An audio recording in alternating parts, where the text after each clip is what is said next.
Shalom saudara-saudara, kita bersyukur kita boleh bertemu kembali di dalam PA Online GKA Immanuel Malang. Hari ini kita akan bersama-sama meneruskan PA kita dari Kisah Para Rasul pasal yang ke-17. Hari ini kita akan membahas ayat 1 sampai ayat yang ke-9. Saya akan membacakannya terlebih dahulu untuk saudara-saudara sekalian.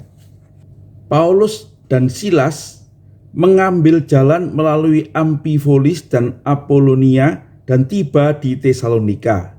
Di situ ada sebuah rumah ibadat orang Yahudi. Seperti biasa, Paulus masuk ke rumah ibadat itu. 3 hari Sabat berturut-turut, ia membicarakan dengan mereka bagian-bagian dari kitab suci. Ia menerangkannya kepada mereka dan menunjukkan bahwa Mesias harus menderita dan bangkit dari antara orang mati. Lalu ia berkata, "Inilah Mesias, yaitu Yesus yang kuberitakan kepadamu." Beberapa orang dari mereka menjadi yakin dan menggabungkan diri dengan Paulus dan Silas, dan juga sejumlah besar orang Yunani yang takut kepada Allah, dan tidak sedikit perempuan-perempuan terkemuka. Tetapi orang-orang Yahudi menjadi iri hati, dan dengan dibantu oleh beberapa penjahat dari antara petualang-petualang di pasar, mereka mengadakan keributan dan mengacau kota itu. Mereka menyerbu rumah Yason dengan maksud untuk menghadapkan Paulus dan Silas kepada sidang rakyat. Tetapi ketika mereka tidak menemukan keduanya, mereka menyeret Yason dan beberapa saudara ke hadapan pembesar-pembesar kota. Lalu berteriak, katanya, "Orang-orang yang telah mengacaukan seluruh dunia telah datang juga kemari, dan Yason menerima mereka menumpang di rumahnya. Mereka semua bertindak melawan ketetapan-ketetapan Kaisar dengan mengatakan bahwa ada seorang raja lain, yaitu Yesus." Ketika orang banyak dan pembesar-pembesar kota mendengar semuanya itu, mereka menjadi gelisah.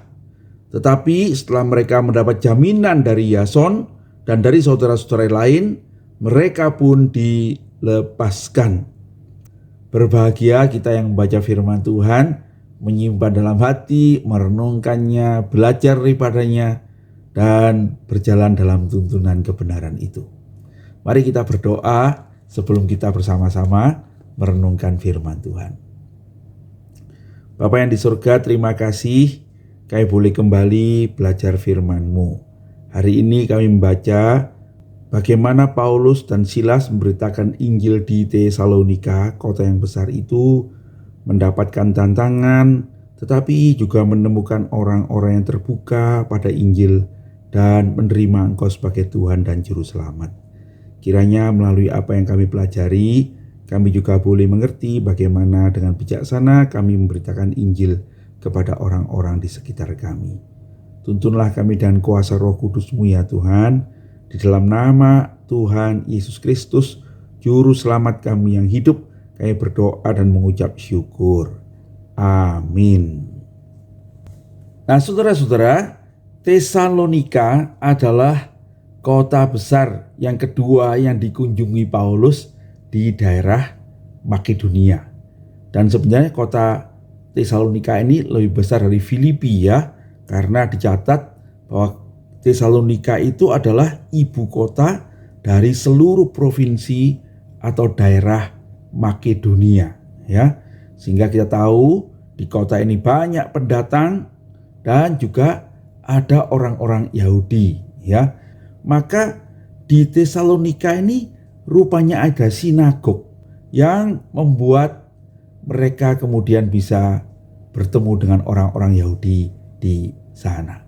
Ya, kisah ke Tesalonika ini dimulai dengan catatan Lukas bahwa sebelum mereka sampai di Tesalonika, mereka melewati Amfipolis dan Apolonia. Ya, 2 kota ini disebut sebab perjalanan itu cukup jauh rupanya, saudara-saudara ya, lebih dari 100 mil. Barangkali mereka menginap di 2 kota ini, sebab kita tahu waktu itu mereka semua berjalan kaki ya. Dan kemudian sampailah mereka ke Tesalonika. Nah, dikatakan di ayat 3 itu, seperti pada semua kota-kota yang lain yang ada orang Yahudinya, Paulus kemudian memulai pemberitaan Injil dengan mengunjungi sinagog, ya, mengunjungi rumah ibadah orang Yahudi itu, dan dikatakan oleh firman Tuhan, 3 kali berturut-turut dia membicarakan Injil Yesus Kristus, ya, membicarakan firman Tuhan bersama-sama dengan mereka. Nah, hal ini menunjukkan bahwa Paulus bisa jadi tinggal cukup lama di Tesalonika, saudara-saudara, ya.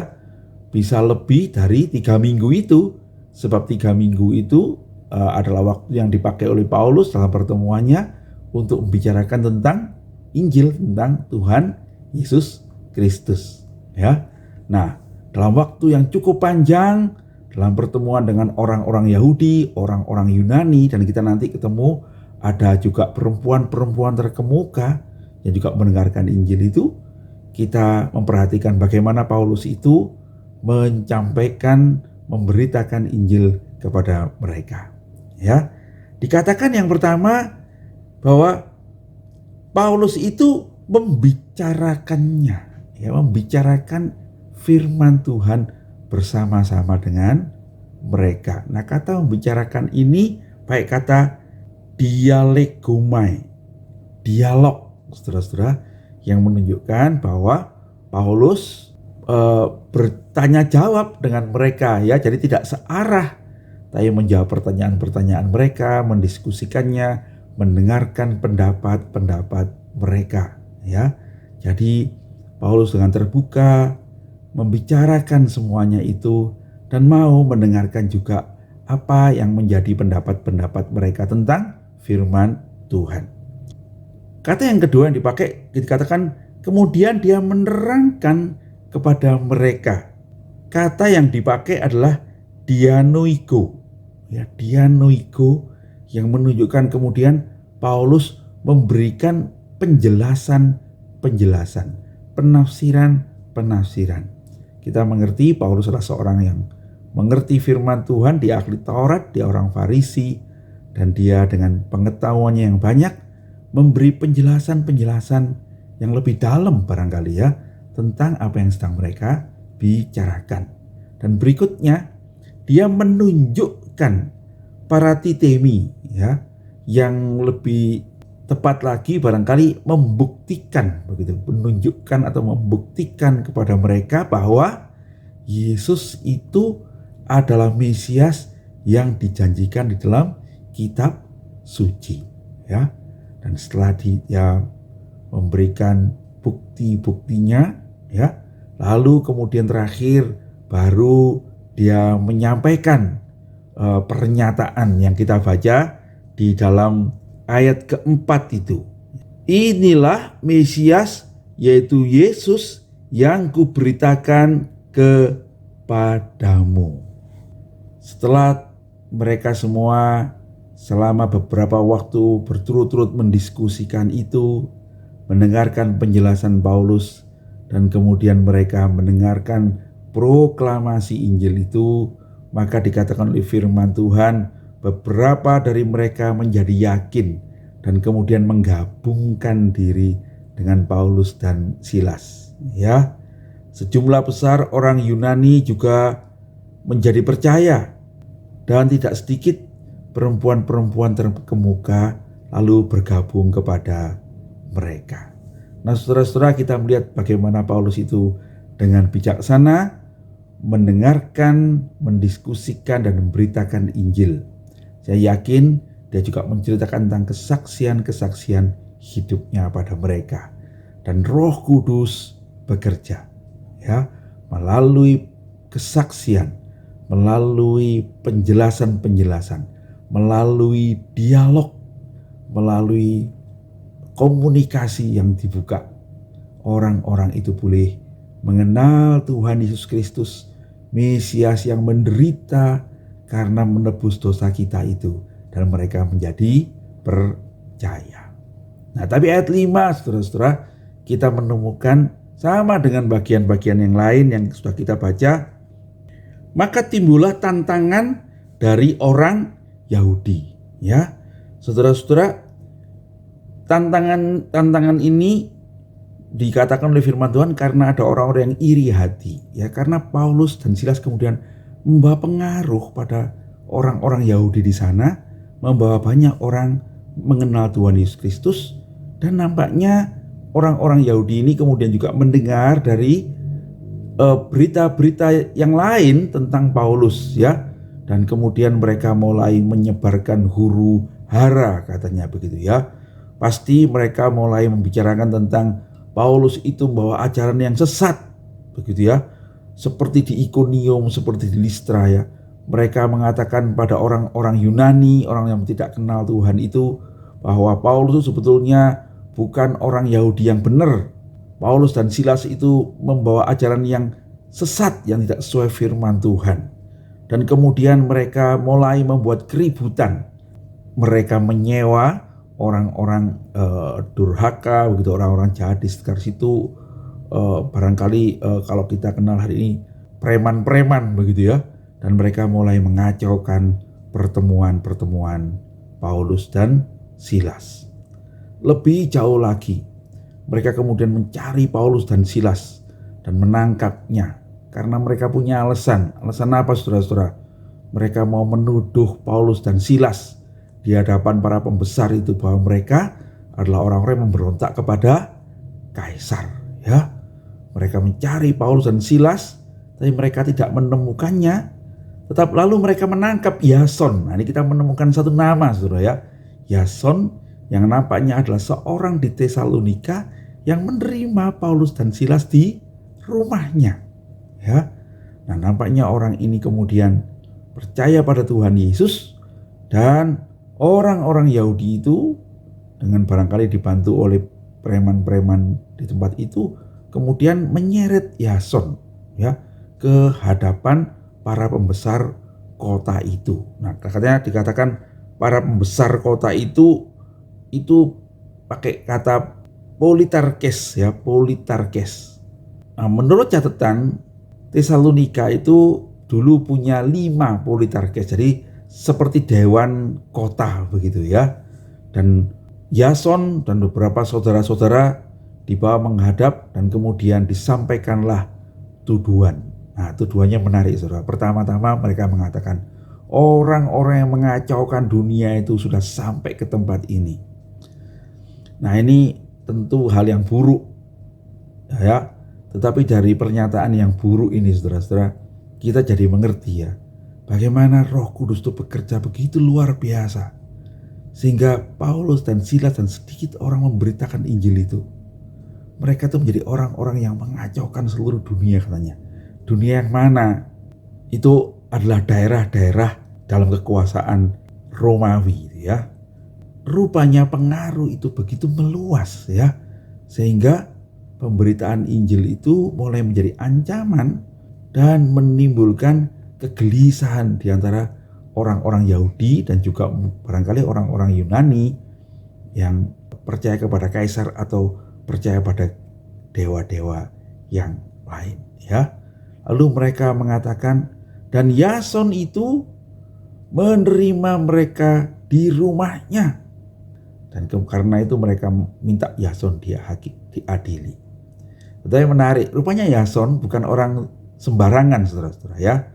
Dia mungkin kenal dengan poliarkes itu, para dewan kota itu, sehingga dia bisa menyampaikan jaminan, ya, dan mengatakan bahwa orang-orang itu tidak mengacau kota kita. Kira-kira begitu, ya. Orang-orang itu tidak melawan Kaisar. Sebab tuduhannya adalah orang-orang itu datang membawa berita ada raja yang lain di Roma ini yang bukan Kaisar, yang namanya adalah Yesus Kristus, begitu.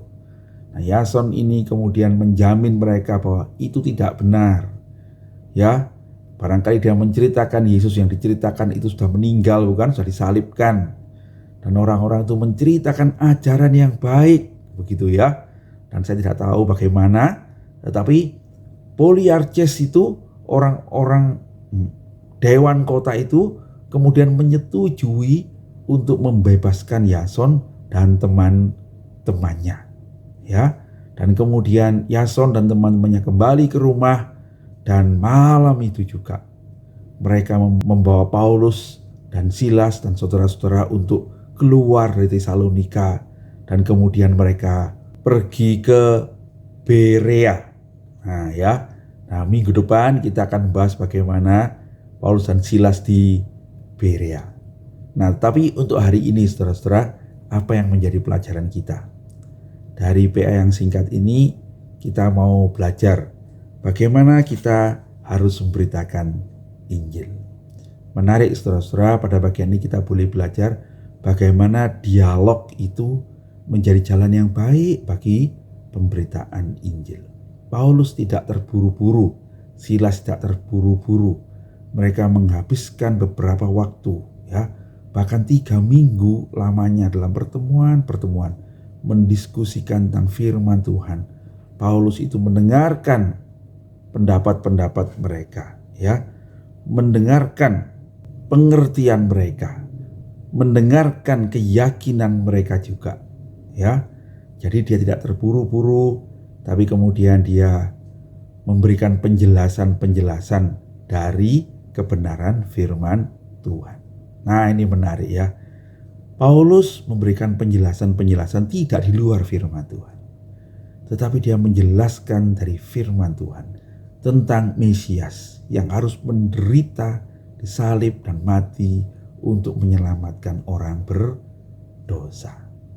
Kemudian setelah dia membuat orang-orang itu mengerti dengan baik penjelasan-penjelasannya, barulah kemudian Paulus itu menunjukkan bahwa semua yang kujelaskan ini saudara-saudara, Sang Mesias itu adalah Yesus Kristus, ya.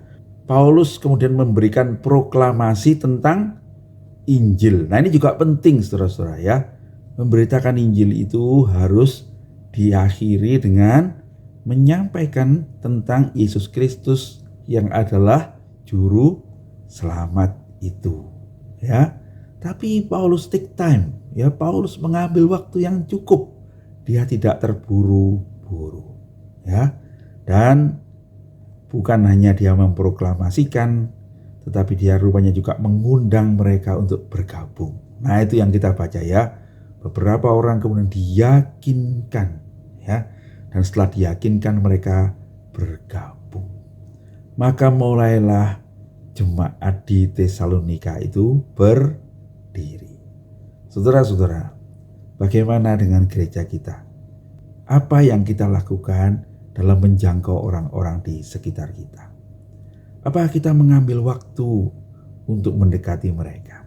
Apakah kita mengambil waktu untuk bisa berdialog dengan mereka?